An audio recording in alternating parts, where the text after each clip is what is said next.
The Racetrack turns 160. This railfan haven has been a bustling hub of activity for over a century and a half without pause. More than just an unusually busy stretch of railway, the Racetrack outside of Chicago, Illinois has been the backdrop for history-making events and important railroad innovations. The nickname Racetrack aptly captures the essence of the line, which is renowned for its straight, flat stretches and high-speed freight traffic, as well as plenty of Amtrak and Metra passenger trains. As we honor the legacy of the Racetrack, let's take a look at some of the railroading innovations that got their start here, see some of its unique rail fanning opportunities, and learn a little bit about the massive effort it takes to keep this critical pipeline up and running. Constructed in 1864 by the Chicago and Aurora, this stretch of track eventually became part of the Chicago, Burlington, and Quincy Railroad, playing host to many storied trains such as the Burlington Zephyr, a streamliner which broke the speed record for a train journey of over 1,000 miles. The Budd Company is now ubiquitous in the world of trains. They were the leading manufacturer of stainless steel streamlined passenger cars in the US for many decades. Perhaps you know them best from the Budd RDCs, one of the most successful diesel multiple units of all time. Budd went head-to-head with Pullman, creating cars for many of the most famous American passenger trains. Budd also built the Metroliners and Amtrak's Amfleet passenger cars, among many others. In the business of building automobiles at first, the Budd Company originally struggled to break into the passenger rail market. That was until the Chicago, Burlington, and Quincy gave them their start by purchasing their Pioneer Zephyr train set. The introduction of the stainless steel Zephyr in 1934 showcased Budd's expertise and propelled the company to the forefront of the railroad industry.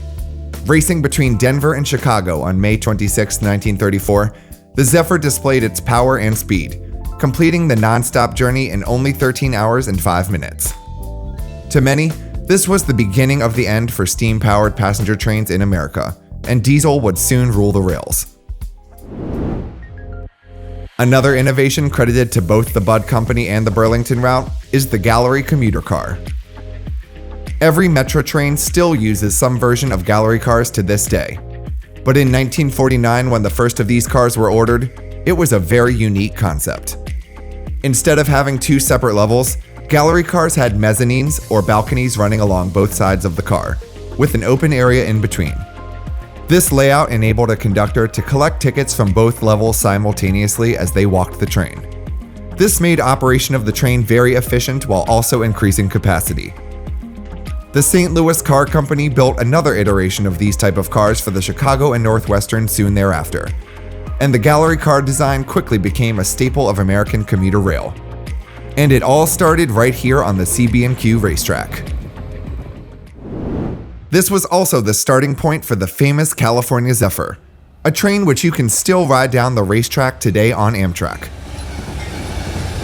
The original California Zephyr was a joint venture between three railroads: the Western Pacific, the Denver Rio Grande Western, and of course the Chicago, Burlington, and Quincy.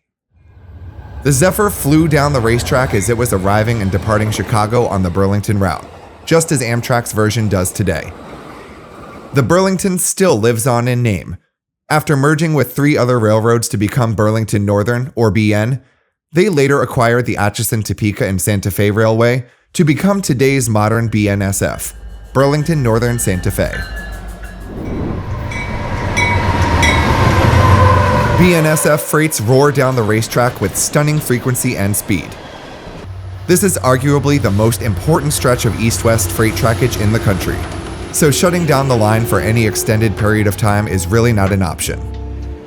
In 2021, this was put to the test when a racetrack bridge over busy Interstate 294 needed to be replaced. The highway was being widened, which meant a new, longer railway bridge was needed. And they had to do it all somehow without interrupting rail traffic. They started by taking the old rail bridge out of service, creating what is known as a Shoofly. This temporary track, complete with temporary bridge, was located just west of Metra's Western Spring Station, creating a uniquely curvy piece of track on BNSF's otherwise arrow-straight main line. With the Shoofly now in operation, crews could get to work building the brand new longer bridge while trains rolled through without interruption. As these two BNSF freights put the race in Racetrack, it's easy to see why crews couldn't simply shut down the line for a few months to complete the project. Here in 2023, I rode the California Zephyr as it traveled over the new bridge at track speed.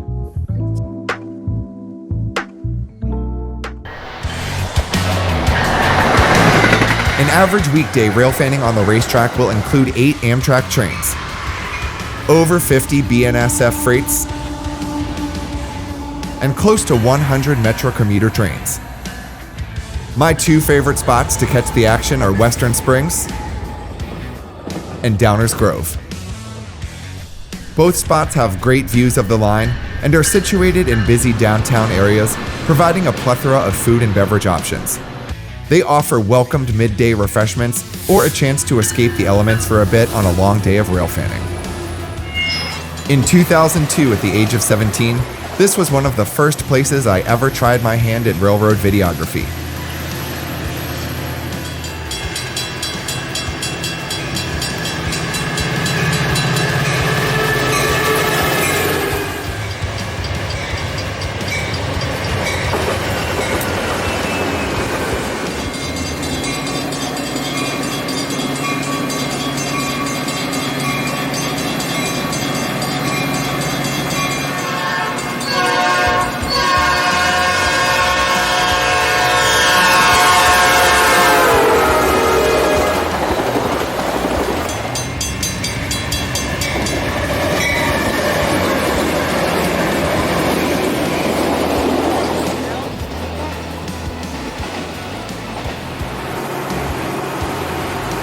And 22 years later, not much has changed.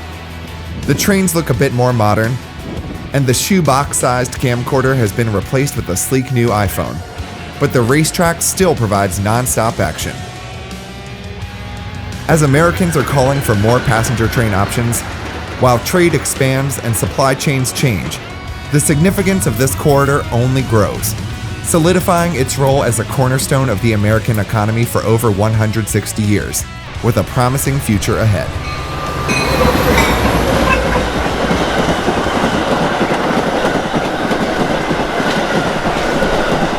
Please like and subscribe, and consider giving a super thanks or picking up something from the online store to support the channel.